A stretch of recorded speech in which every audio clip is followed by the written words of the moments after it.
in this talk, I will only consider security. If you want to discuss energy consumption with me, well, from my perspective, it's difficult to quantify. You cannot compare security with energy consumption because they are using different units. So that is like not my problem. And also, I don't consider performance because when you don't have security, then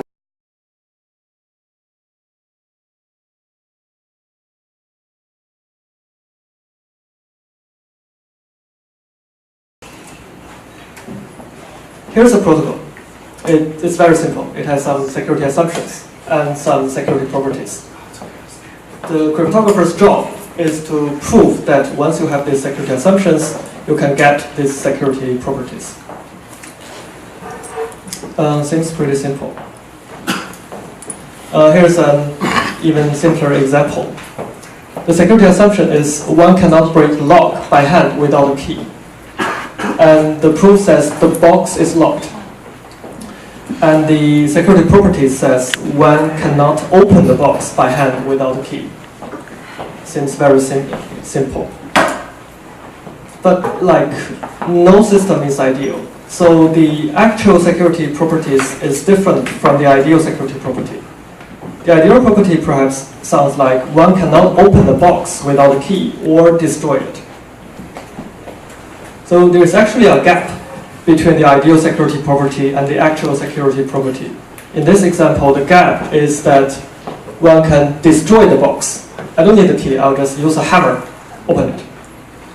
And also, many people don't realize that your security assumption is also part of the vulnerability.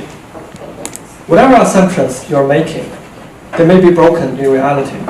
In this example, if you rely on that one cannot break the lock by hand without a key, which means if someone use a tool to open the box, there's nothing you can do about it.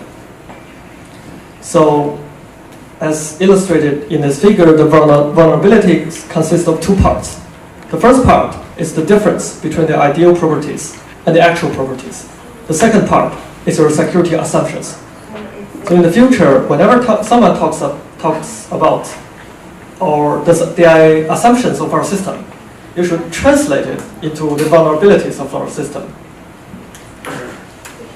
So these two parts should be straightforward. Many systems use a very simple trick to advertise their security. So this is sorry. So this is blockchain 1.0. Here's the security assumptions. Here are the security properties. These are the security properties we couldn't achieve. When you're advertising your system, there's a trick you can do. You can translate the security properties we can't achieve into security assumptions and vice versa. Because we cannot achieve this, we can assume that this situation will never happen. Once we move that into security assumptions, we can put this part, incorporate this part in our security properties. Because this situation will never happen, we can prove that the system is totally secure. So many systems advertise themselves like blockchain 2.0, 3.0. I'm so tired of this version number metaphor. Just use 8.0 in this example. When they advertise their system, they never talk about this part. They only talk about that part. They're saying we achieve some security properties that are so strong that no previous system has ever achieved. Actually, they achieve so by making new assumptions that no previous systems has ever made. Here's a good design. Recall that this part and that part are vulnerabilities. So in this new design, although they make some more security assumptions, these new security assumptions actually help them increase the security properties a lot more than the assumptions they made. We consider this a good design, a very interesting design. From my perspective, I would like this kind of design. Here's another good design. although the security properties is slightly weaker than the previous system, but the assumptions are a lot weaker. So actually, a lot of vulnerabilities are removed from this system. The system becomes more secure than before. Here's a bad design. They introduce a lot more security assumptions, but only marginally improve the security properties. The vulnerabilities are also increased. Here's a terribly bad design. The reason is very obvious. Surprisingly, we have many cryptocurrencies which are like this. So why do I love Nakamoto Consensus? The answer is very simple. Nakamoto Consensus is a design like this. This is classical consensus. And this is Nakamoto Consensus.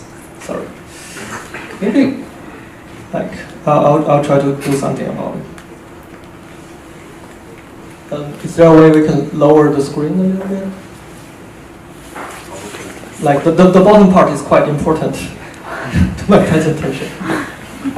Yeah. Or just... Oh, that's good. Thank you.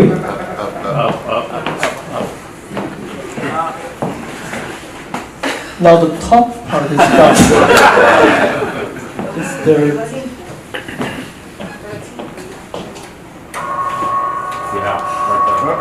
Perfect. Okay.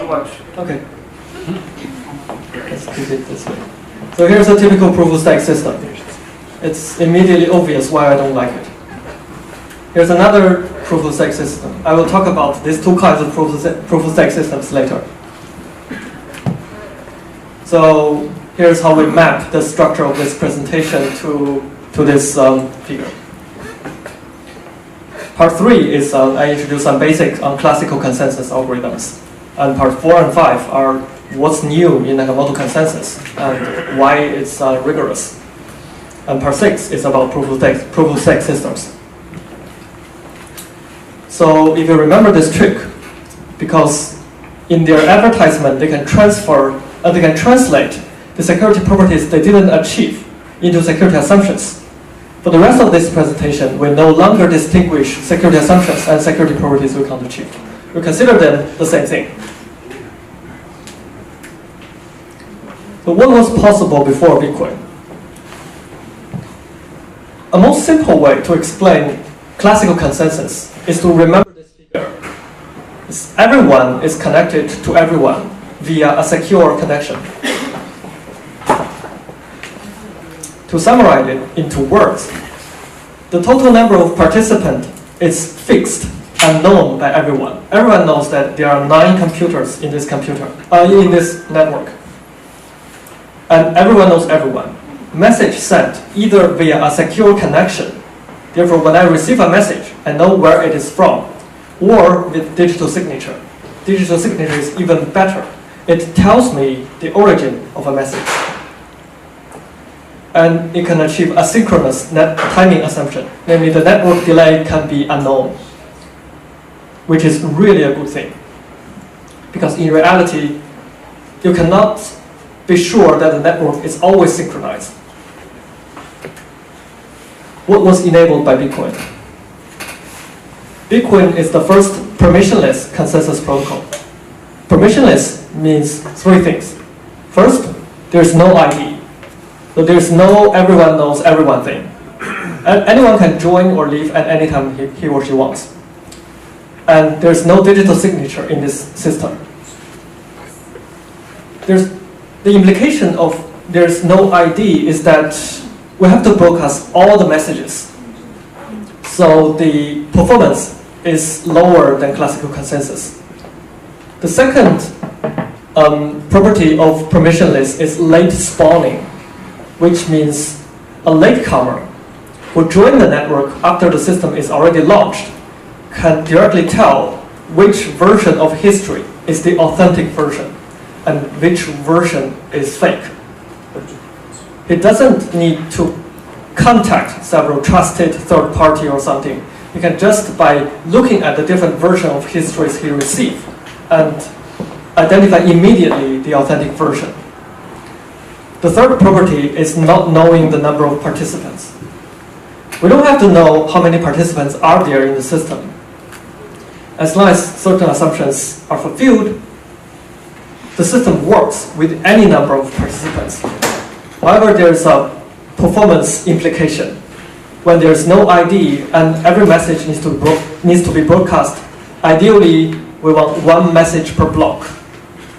If every block requires 1,000 messages, then the system's performance should be 1,000 times worse than one message per block system. This is like the takeaway point of today. So are these proven? Permissionless means these three things. So naturally, we want to ask the following questions. Can we get rid of proof of work? Can we get rid of proof of work after a while? Is it possible to design an asynchronous protocol? Namely, the network delay is unknown. And can we go beyond 51% assumption? The answer is no, no, no, no. So proof of work is needed without authentication. So for a permissionless consensus system, if you don't have digital signature to authenticate everyone's identity, you have to use proof of work. There's no way to go around it. And we cannot get rid of proof of work after a while. Proof of work must be performed indefinitely with late spawning. So if you want a latecomer who joins the network and be able to tell immediately which version is the authentic history, the proof of work can never be stopped. It's not possible to design an asynchronous protocol. The network delay must be known if the number of players is unknown. And we cannot go beyond 51% assumption, because honest majority is needed with late spawning. Let's prove this for negative results one by one. To help you understand the proof, we need to introduce two security properties. The first one is consistency. Consistency consists of two smaller properties. The first one is called common prefix. Given two nodes I and j and two time t and t prime, then the difference between node i's log at time t and node j's log at time t prime, then between these two logs, one must be the other's prefix. Namely, you pick two nodes and pick two time slots, and they must be consistent. It cannot be that a node's log is later modified, and in later time another node believes an alternative version of the history. This can never happen. And the second property is called self-consistency. The meaning is obvious. Namely, I can never change my own opinion. Once I believe something is settled, something is settled forever. Nothing can change it. The second property is called T-confirm liveness. T-confirm is, you can think of it as a large number. It says one honest node receives transaction at round t, then any honest node should satisfy this transaction belongs to its log after t plus T-confirm. And the system will always move forward.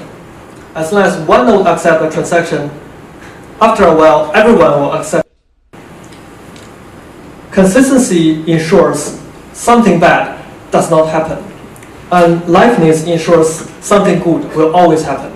This is the easy way to remember these two properties. All of these properties are with overwhelming probability, because in proof of stakes world, in permissionless consensus world, there's no such thing as like a sure thing, 100%. It's always like with 99.99%. So first, we would like to prove proof of work is necessary without authentication. This is the most complicated proof you will see in this presentation, but I think it's quite interesting. It's a very typical proof in distributed systems literature. Assuming the network is synchronous and the delay is 1. For any two honest nodes, the the network delay is at most one time unit.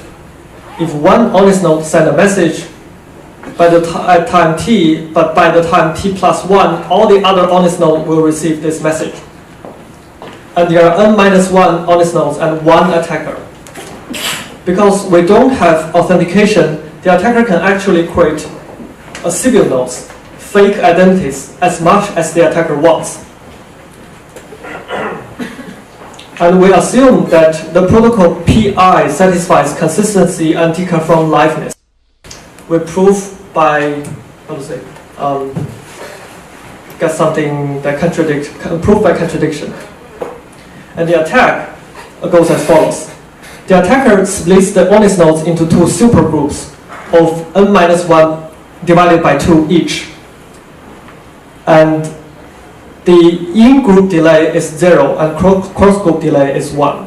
Namely, if you're an honest node within a certain supernode, you want to send a message to the network, the nodes within your supernode group will receive the message immediately. And the node within the other honest supernodes group will receive the message at the next time slot. And the attacker creates M, which is larger than 2 times deconfirmed supergroups of civil nodes. And then all these nodes form a circle, like this.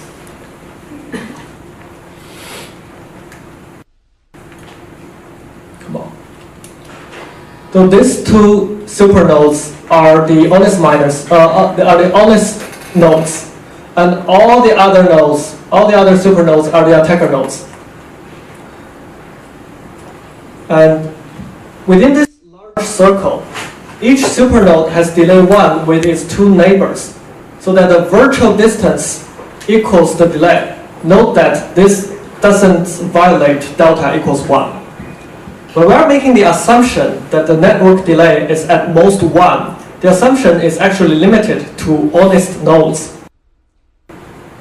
So in this figure, because only these 2 nodes are honest nodes, their network delay is 1, so it doesn't violate the assumption. All the other nodes are created by the attacker. And each neighboring group has delay 1. So for a message to propagate from this node to this node, the delay is 2. And at the beginning, these 2 honest supernodes receive transaction 1. And these 2 supernodes receive transaction 2.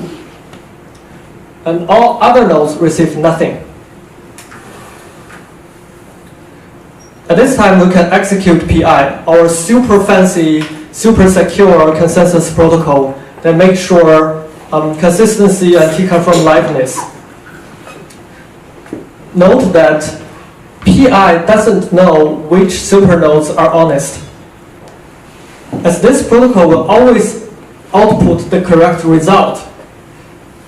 It is agnostic to which neighboring nodes are supernode.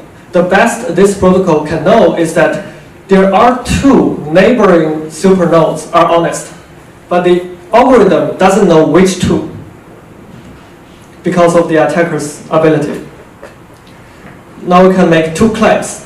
The first claim is if any supernode output transaction B before transaction 1 minus B, all should do so because of the consistency guarantee. If one supernode output, let's break down this claim into smaller results.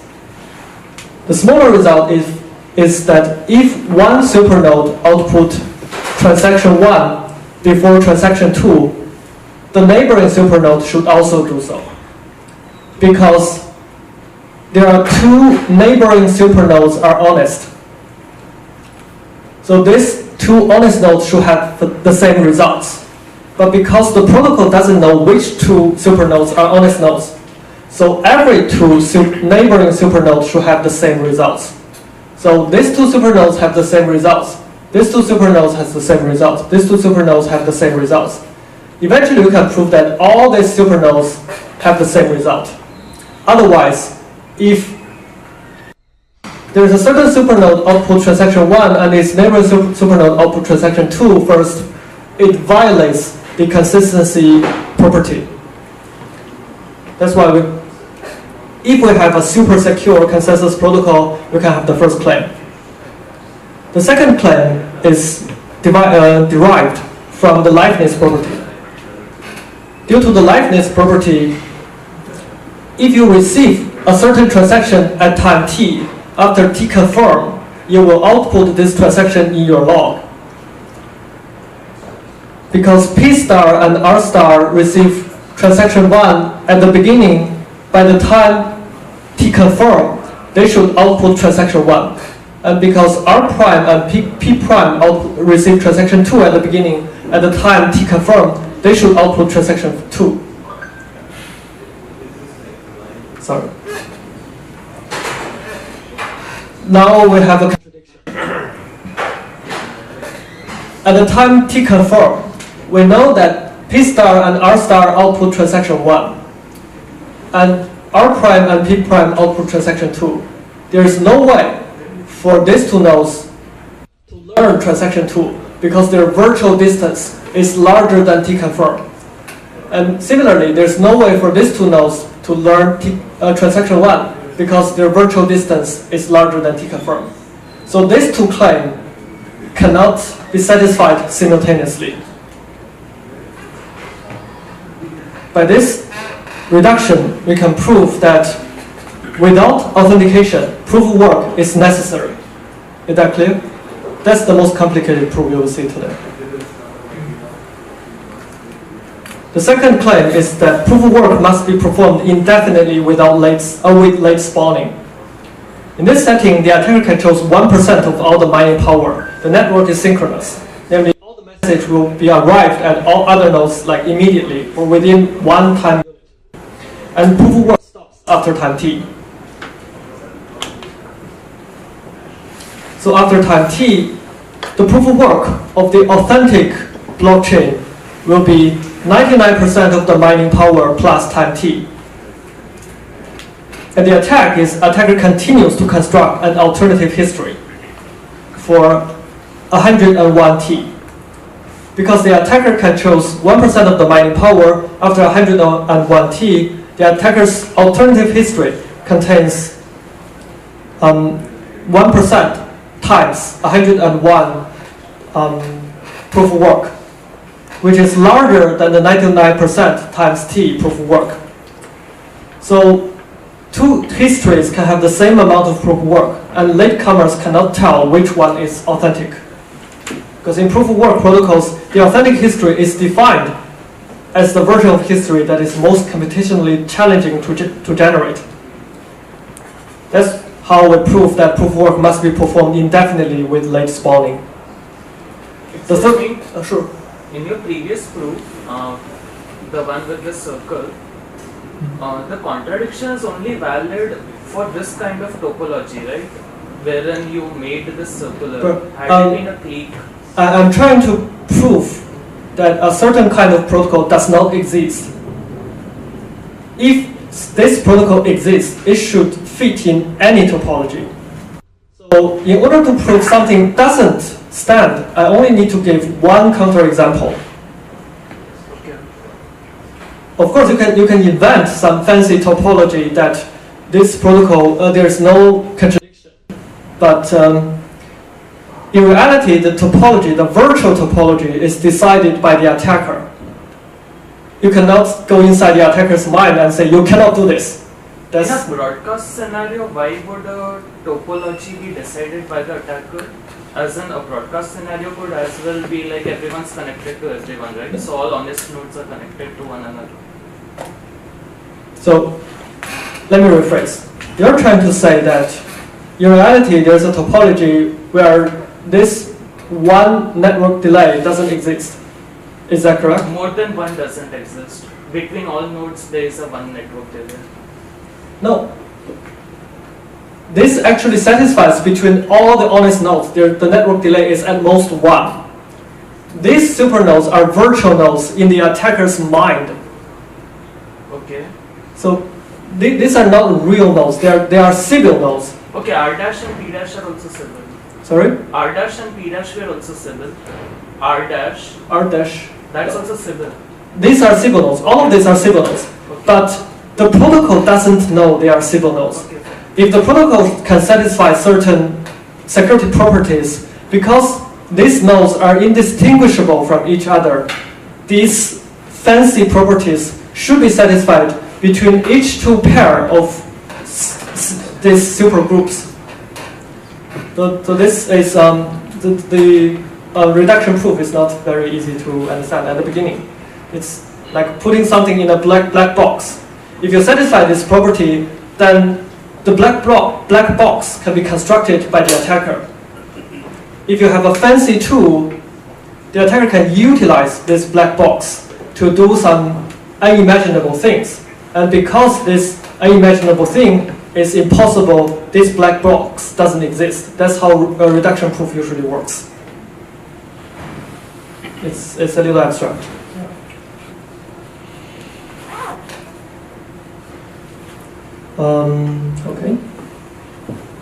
Okay.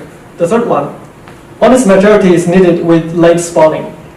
In this setting, the attacker controls 50% of mining power and the network is synchronous. The attack is the attacker constructs an alternative history so that the latecomers cannot tell which one is authentic. It's very straightforward. The last result is the network delay must be known if the number of players is unknown. In this setting, the attacker controls 0% of mining power, and the network is asynchronous. There are 2n honest players. Assuming there is a super fancy protocol PI that satisfies consistency and T-confirm liveness. When the network is asynchronous, when we're constructing a proof, we can change it into another way of saying it. Asynchronous network means the network delay is always chosen by the attacker. So what the attacker can do is the attacker evenly split honest players into two groups. The in-group delay is 0, and the cross-group delay is delta, which is larger than T-confirm. One group received transaction 1 at the beginning, the other group received transaction 2. After T-confirm, a group cannot tell between two different scenarios. The first scenario is that the other group doesn't exist, because in this assumption, the number of players is unknown. The honest players they don't know how many players are there in the system. Because they don't know the total number of players, they cannot tell whether the other group doesn't exist, and whether the other group hasn't received our message. Because in an asynchronous network, the network delay is arbitrary. We don't know whether it will take T-confirm or 2 times T-confirm for them to receive our message. Because of this indistinguishability between these two scenarios, we can prove that the network delay must be known if the number of players is unknown. Is that clear? I want this presentation to be intellectually challenging. Otherwise, I think it's too boring. Why am I here anyway? So to summarize, permissionless consensus means these 3 things, as I said. So they have different implications. The first thing, if there's no digital signature, it means some scarce resource is necessary. There has to be some resource whose total quantity is limited at a certain time. If you support late spawning, proof of work can never stop, and the attacker's mining power cannot exceed 50%. If you don't know the number of participants, the network cannot be asynchronous. It needs to be somewhat synchronous. We proved that it cannot be asynchronous, but we don't know whether it's fully synchronous or partial synchronous or something. Something in the middle. But it cannot be asynchronous. The network delay will be chosen by the attacker.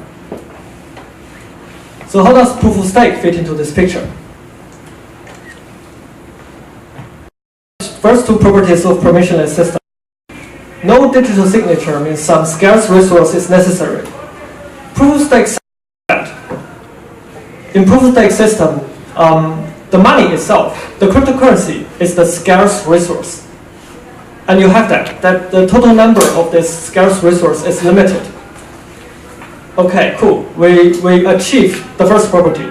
The second one, late spawning. The proof says proof of work can never stop. So for proof-of-stake system, this is impossible. There's no way a proof-of-stake system can achieve this late spawning system. What do I mean? And what could go wrong? So we don't have late spawning. There are two attacks enabled by the lack of late spawning. The first is called long-range attack. In this attack, assuming the system's initial state decides the authentic version of the history,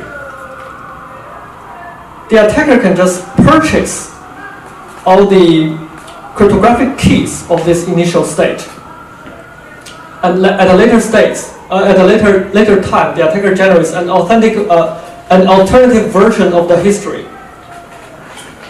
And a latecomer cannot tell which version is the authentic version, because both histories are generated by the same initial state, and the attacker possesses the cryptographic keys of this initial money possession, which is called long-range attack. Is this clear? In proof-of-stake system, this can never be solved. And the second attack is called nothing at stake attack. I think it's the most famous attack in proof-of-stake system. So in proof-of-work system, when the system forks and there are two versions of the history, miners have to choose sides. I can either mine on this chain or I mine on this chain. Because my total computational power is limited, if I try to mine on both chains, I have to split my mining power. But in proof-of-stake system, you can actually bet on both chains. You can actually support both chains. And there's no way anyone can tell that you secretly support both chains. You can do so in your own benefit. And the latecomer cannot tell which version is authentic, because two chains are supported by equal stake. How to address this attack? Very simple, introducing checkpoints. A checkpoint is a certain time in the blockchain history saying that the history before this checkpoint is fixed, and any latecomer should start from the latest checkpoint. There's no need for you to synchronize the history before this checkpoint. You only need to download the history from this checkpoint. And the checkpoint is provided by a trusted third party. Wait a minute. A trusted third party? Who signs the checkpoint? If you have a trusted third party, then it is someone with an identity. Then what about the first property? So let's summarize it. In order to save energy and achieve the first property, proof-of-stake system sacrifices the second property. But because sacrificing the second property introduces several severe attacks that must be addressed, how do they solve it? They sacrifice the first property. Let's take a look at the third property. Not knowing the number of participants. In proof of work, the system needs to be somewhat synchronous. So we know that it cannot be asynchronous, but we don't know how synchronous. It should be a model that between asynchronous and synchronous, because in proof of work system, it doesn't actually care whether the network is temporarily partitioned. Sometimes you may have a fork of 6 blocks. Sometimes you may have a fork of 3 blocks. But no matter how long the network delay is, you have relative guarantee. So let's say your security guarantee is related to the network delay. When the network delay is longer, your security guarantee is weaker. When the network delay is shorter, your security guarantee is stronger. So it's not synchronous. So it should be stronger than synchronous, but not asynchronous. But in proof-of-stake system, it must be synchronous. So Asynchronous, something we would like to have. Synchronous, something we don't want to have. Proof of work is somewhere in between, and proof of stake directly goes to the worst state possible. In Algorand, they claim that Algorand makes a strong synchrony assumption that most honest user, for example, 95%, can send messages that will be received by most other honest users, another 95%, within a known time bound. So if your cell phone temporarily go offline, you break Algorand. In Ouroboros, it says all players are assumed to have weakly synchronized clocks, and all clocks are within delta of the real time, and all messages are delivered within delta time. This is the definition of a synchronous network. In Sleepy Consensus, they assume players are equipped with roughly synchronized clocks, so they directly go to the end that we don't like, because in reality the network is not synchronous. Sometimes there are network partitions. I think Google servers detect like 5 network partitions per year, and affordable for proof of stake systems. Wait a minute. You said some proof of stake achieve stronger security properties. They're actually higher than Nakamoto Consensus, than proof of work. How can they achieve that? Because the total value in the system is known, this allows us to bypass the first property. How to bypass it? That although we don't know the total number of participants and we don't know their identities, what we can know is whether at a certain point all the cryptocurrency holders in the system sign something. Because the total value of the cryptocurrency in the proof of stake system is limited. That if the majority value of, we don't care about the number of participants.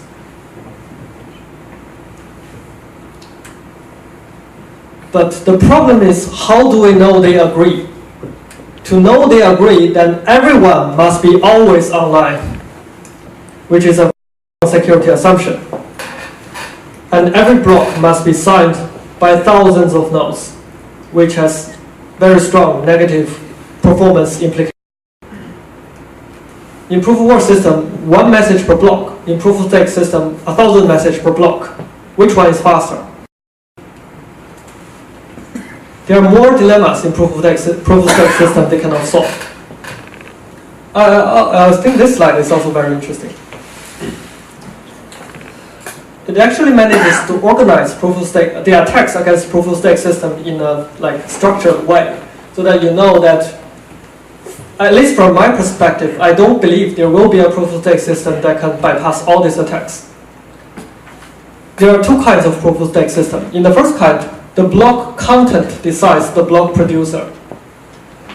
So who produces the next block depends on your transaction order. At least only after you see the block, you can know the miner of the next blocks. If the latest blocks can be influenced by the next block producer, then we have grinding attack. Then I'm the latest miner, I produce the latest block. And I have some sayings in deciding who the next block producer is. There's one thing that I can do is that I keep shifting the order of transactions in my block and see who is the next miner until I am the next miner. I'm transferring proof of stake system into proof of work system. So after I produce the latest block, which leads to that I am the next miner, I can, not miner, block producer. I'm the next block producer. When I produce the next block, I can do the same trick to ensure that the next block will also be by me, so that I control the system forever. This is called grinding attack. So the key message is the latest block cannot affect the next block producer. Okay, so we ask latest blocks to decide the next producer. For example, if the latest block is 10, we can ask the block miner 8, 7, 6, these three miners decide who's the next, or these three blocks decide who's the next block producer. What's the implication? The implication is the next several block producers needs to know in advance. So because block 6, 7, and 9 decides the block producer of block 11. So I know I'm the block producer of block 11 before I see block 10. After I learn that information, there's a chain quality attack I can do,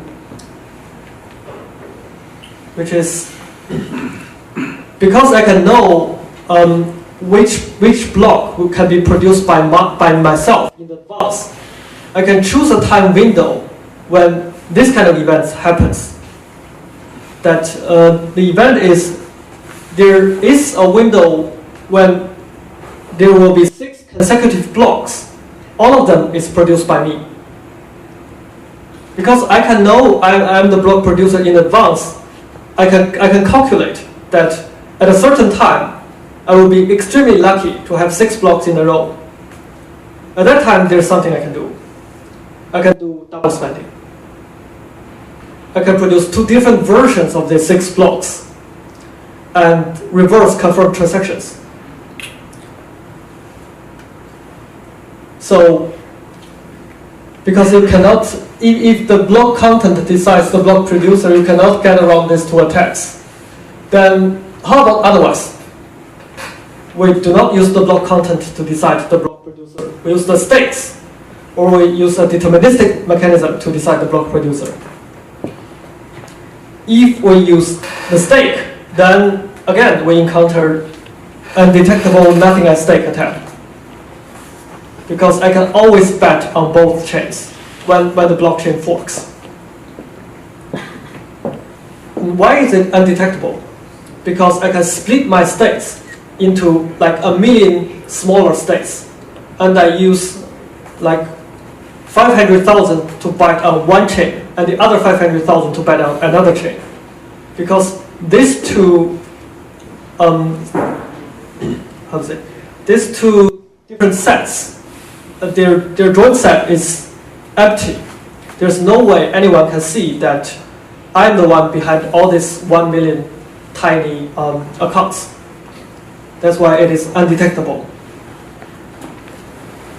And for a smarter attacker, it can choose like which half to bet on this chain, which half to bet on that chain, so that from a profit-driven perspective, it is equal to I bet all my coins on this chain and this chain. Okay, so using the stake to decide the block producer is a bad idea. Let's use another mechanism. We can use a deterministic but unpredictable mechanism to decide the block producers. If you're familiar with proof-of-stake system, you know which systems I'm talking about. If you don't know, then don't bother. If the next block producer is generated in a deterministic way, which means someone is to generate the next, someone is to compute the next block producer, and that someone has an identity. We introduce identities, then bye-bye property 1, and everyone is always online. Because you need this group of people to help you compute the next block producer, this group of people needs to be always online. Then we encounter the usability problem again. So this is a structured way to think of the dilemma in proof-of-stake systems. No matter which technical approach you choose, you will always encounter an attack that is very difficult to solve. Okay, so much about proof-of-stake. Any insights in what's the best proof-of-work can do at this moment? So the next part of the presentation I presented is part of the paper I wrote that got accepted at IEEE Security and Privacy. It's like only 1/3. If you're interested, you should read the entire paper. So there are many proof-of-work consensus protocols produced after Bitcoin's Nakamoto Consensus. each claims to achieve stronger security properties. However, the technological progress in the field cannot be measured by the number of protocols. So the key question is there a consensus protocol that comprehensively outperforms Bitcoin in security? Let's first recall Bitcoin's Nakamoto Consensus. To resolve fork, the protocol prescribes that miners mine on the longest chain if there is one, or the first received chain in time. To issue rewards, main chain blocks receive full rewards and orphan blocks receive nothing. The key weakness of Nakamoto Consensus is its imperfect chain quality. An attacker with less than 50% mining power can modify the blockchain with high success rate. Consequently, 3 attacks are enabled. First is selfish mining attack. In this figure, the red double line indicates the time a block is broadcast. The red double line indicates the public network, and the red square is not actually red. The orange square indicates the time a block is broadcast to the network. When the attacker finds a block, instead of publishing it immediately to the network, he withholds it, secretly mines on top of it, hoping to gain a larger lead on the public blockchain. If the next block is mined by an honest miner, the attacker will broadcast the secret block, hoping that the next block will be mined after the attacker block. And the honest block is orphaned. If the attacker is lucky enough to find more than one block in a row, the attacker will not release the secret chain until the lead is reduced to 1. At that time, the attacker broadcasts the entire chain to invalidate all the honest blocks. Because the attacker's chain is longer, the next block will be mined after the attacker's chain. In this attack, the attacker gains unfair block rewards, and the rational choice for other miners is join the attacker, which damages decentralization. They will join the attacker because the profit of a selfish miner raises superlinearly with its mining power percentage. The second attack is called double spending attack. The attacker signs a transaction to a merchant and embed it in the public blockchain. While secretly, the attacker constructs another transaction sending the same money to himself and embed it in a secret chain. When the public chain reaches 6 blocks, the merchant would release the product. At this time, the attacker publishes all the blocks to invalidate the honest chain. By doing this, the attacker gets the product without paying for it. The third attack is called censorship attack, or feather forking attack. In this attack, the attacker publicly threats that I will try to invalidate all the blocks, confirming these transactions. And if certain miners do not obey the attacker's order, the attacker will try to orphan these miners' blocks. Despite the fact that the attacker may temporarily in a shorter chain. Although the success rate of this attack is slim, the rational choice for other miners is to join the attacker in the censorship attack, and the attacker becomes a de facto owner of the system. Our evaluation framework consists of 4 metrics. Recall that the imperfect chain quality leads to 3 attacks. So we believe a protocol that claims to be more secure than Nakamoto Consensus needs to either achieve better chain quality or resist better against all 3 attacks. Selfish mining resistance is measured by incentive compatibility, double spending resistance is measured by subversion gain, censorship resistance is measured by censorship susceptibility. Please check the paper for the mathematical definitions. So here are the better than Nakamoto Consensus candidates. We split them into 2 groups. The first group is called better chain quality protocols. These protocols claim that I can raise the chain quality and fundamentally solve all the attacks. The second group is called attack-resistant protocols. These protocols claim that I don't need to raise the chain quality. I can defend against all the attacks. Usually by a novel blockchain topology, for example, a DAG, or novel reward distribution mechanism. We further split the second group into 3 subgroups. Reward all protocols distribute rewards to main chain blocks and orphan blocks alike, hoping to remove the attacker's incentive to perform selfish mining. Punishment protocols forfeit part of the rewards from all the suspicious blocks, regardless of whether you contribute to transaction confirmation, hoping to discourage selfish mining and double spending attacks. Reward lucky protocols distribute reward based on the block content, hoping that certain blocks serve as anchor point to stabilize the blockchain.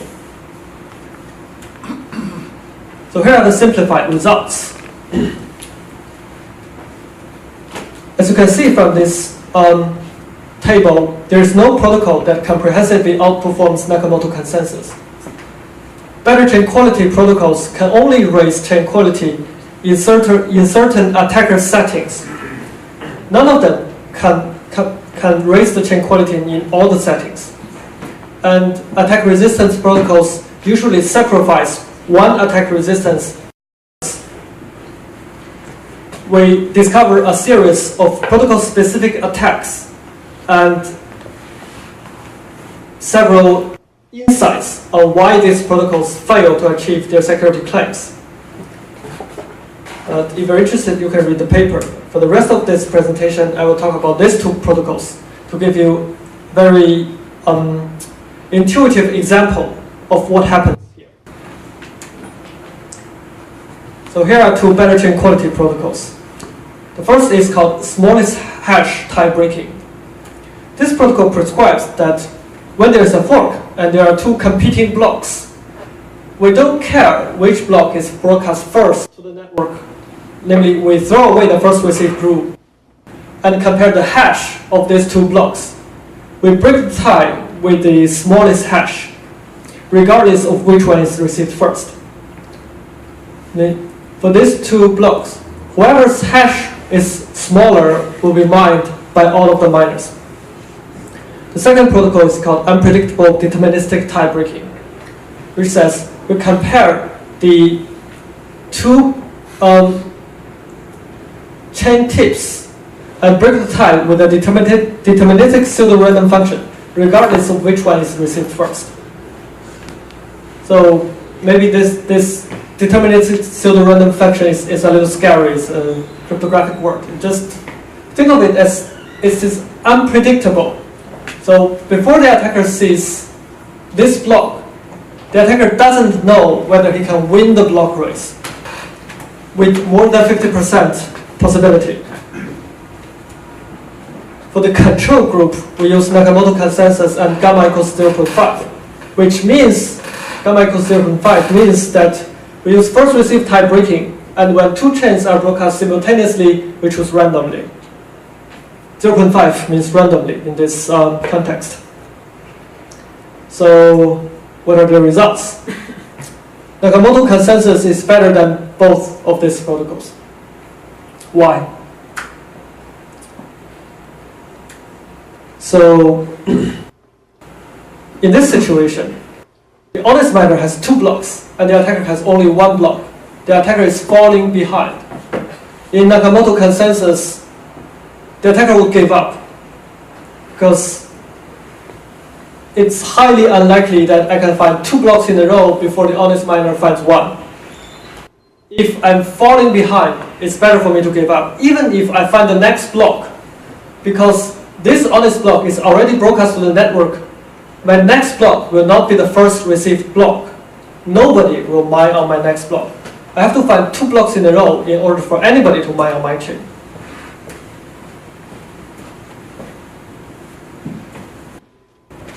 But in unpredictable deterministic tie breaking, if my next block can win the tie after computing the pseudo-random function, all the honest miner will switch to my block because they don't have the first received rule. So it's worth it for me to keep trying on a shorter chain, hoping that if I'm lucky enough to find a good block, all the honest miner will switch to my chain. And why is smallest hash tie breaking so bad? It's even worse than unpredictable deterministic tie breaking.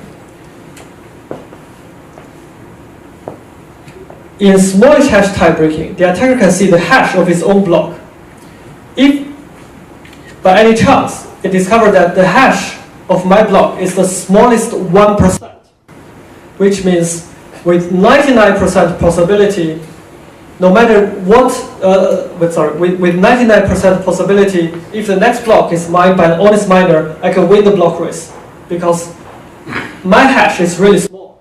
And with overwhelming probability, all the miners will mine on my block, despite that it is broadcast later.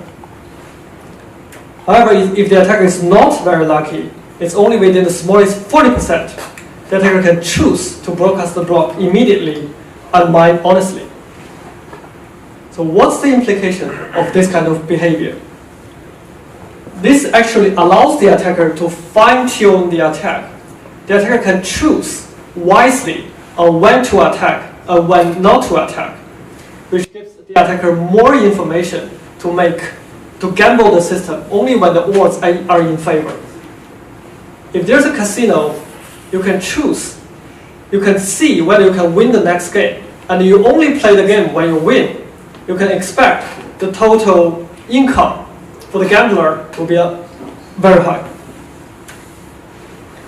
So here are the overall results of all the better chain quality protocols. You can ignore this line. Let's say the larger the number, the worse the protocol. The SHTP always gives the worst performance. They don't have the following data points because we're not able to compute these points because they are too bad. And Nakamoto Consensus when gamma equals 0, namely the attacker never win a tie, usually gives the best performance. Until when gamma is larger than 0.4, it is outperformed by this protocol called publish or perish, which is designed by me. And UTB give very similar results. These two lines almost converge. So here are the general results on better chain quality protocols. There's no protocol achieves the ideal chain quality when the attacker controls more than a quarter of the total mining power. And there's no protocol performs better than Nakamoto Consensus gamma equals 0 for all alpha values. Why is that? Because the protocols cannot distinguish between honest and attacker block. And why can't they? Because information asymmetry. The attacker acts on all available information, and the compliant miners do not. And why don't they? Because the inconsistent assumptions. When Bitcoin was designed, it tries to be asynchronous. However, the attacker can tell whether the network is asynchronous or synchronous. So it actually gives the attacker more information to act on. But although the attacker can act on all available information, the protocol assumes that the honest miner only acts on public information and assumes that the network is asynchronous, which gives the attacker an advantage in performing the attack. So I will omit the attack-resistant protocol's results. If you're interested, you can read my paper. So can we do better? Yes, but there's no free lunch. If we want to achieve better chain quality and attack resistance, we can introduce practical assumptions, like awareness of network conditions, loosely synchronized clocks, or real-world commitment. We can also outsource the ability to raise attack resistance, like introducing additional punishment rules, or solve the problem at layer 2. So, a short version of the conclusion, you can tell anyone that claims to have a perfectly secure consensus protocol, academia is watching you. Thank you. That will be all.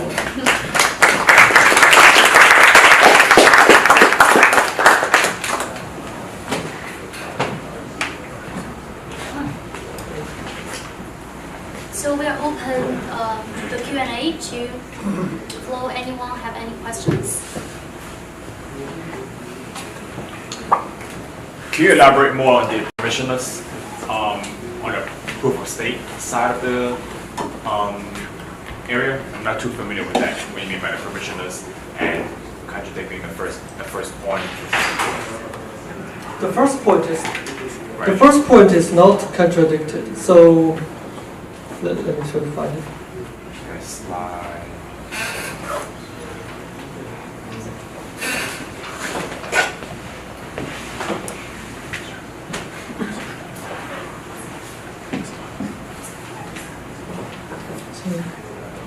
Oh yeah, I think you passed it.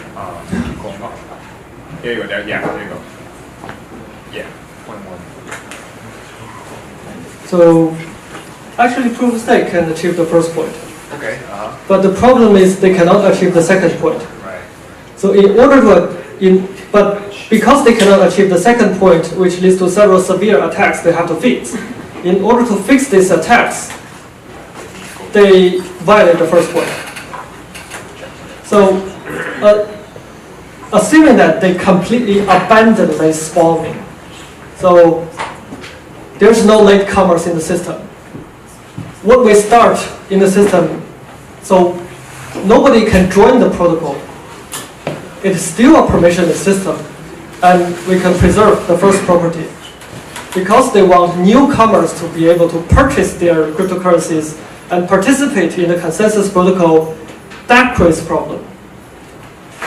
So I can assume that the proof of stake protocol, theoretically there exists a proof of stake protocol that completely abandoned the second late spawning property and achieved the first property of no digital signature, no ID. Exactly. Yeah.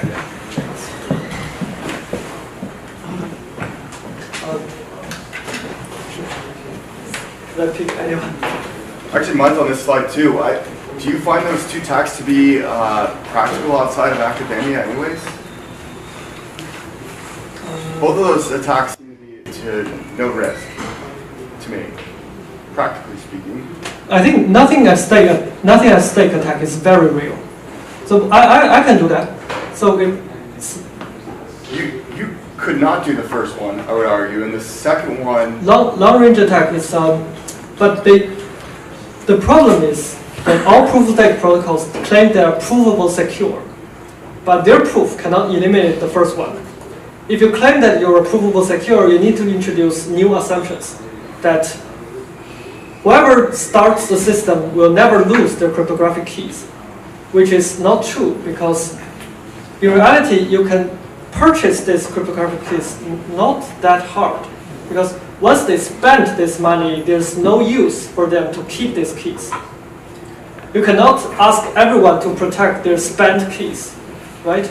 In proof of stake system, that is not a security requirement. That is not a security assumption. And they didn't say it very clearly to all proof of stake users. I don't think it is very impractical. Have you heard of bribing attack? Anyway, so the key point is, from a user's perspective, once I spent the money, the key is worthless to me. Right. So even if the attacker gives me 1 cent to buy this key, the rational choice for myself is to sell it to the attacker. Proof of stake systems claims that they have security by incentive. Here's an analysis on the incentive. The attacker can use 1 cent to buy all your cryptographic keys once you have spent your money. So I don't think it's not realistic. I think it's very real. Sorry, how can you do that? The 1 cent? So, Yeah, but you'd be buying it from like a foundation. Like an example, Tezos. So for 1 cent, Tezos not going to sell you all their original keys. of because course, they know what then, you're going to do. like, It's not practical. so if you assume that like 95% of the cryptocurrency is held by the foundation, then the system is secure. You can assume 95% of all the stakeholders is always online. So the goal eventually is to run a fully permissionless system. That's how they advertise themselves, right? We're always evaluating the security after the keys are distributed, after the foundation holds nothing. So that's not the model I'm thinking about. Does the long-range attack even apply to cryptocurrencies that are transitioning from proof of work to proof of stake, like Ethereum, where you already have a scattered distribution? I'm not sure if you will Let's say transition it to. does. So it's. I really don't think Ethereum will transition to proof of stake. You don't think so? I think it's just a threat. Okay, they're actively working on it. Sorry? They're actively working on it. Right, no, they are actually they're actively working on many things. Yeah, you should. But they are making little progress over the years. But let's say in theory, if a proof of work system slowly transitions into a proof of stake system, would you still have a long range attack? Because Yes. the initial distribution is I think so. set. The moment you transition to fully proof of stake, then the attacker can buy everyone's cryptographic key at that time. But how is that? Okay. Like unless you're selling it to this guy for a cheap price, or like he's saying, I think that The attacker can approach you to buy it, or it can dig into old cryptographic hardware. Right. But I think like whether this attack is practical, it's not that big of a concern for me. My main critics about long-range attack is that because this attack exists, you need to modify your security assumptions to acknowledge that our system, the security of our system relies on that nobody sells their used cryptographic keys. But this is not clear in their in their marketing material. Or either you don't claim that your system is provable secure. Got it.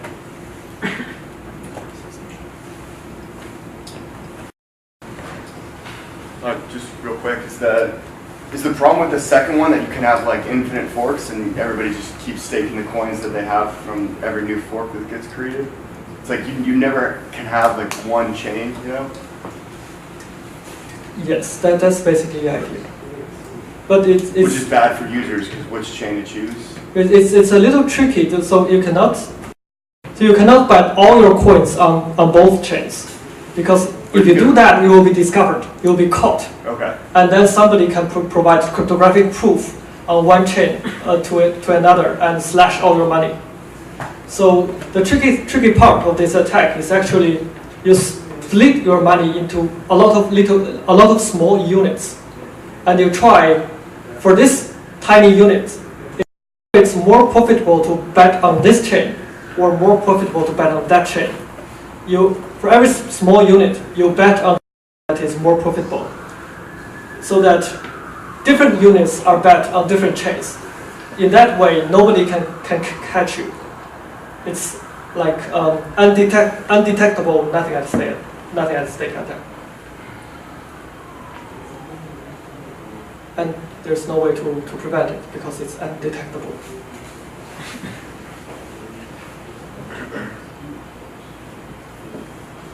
Do you have working testnet? Right.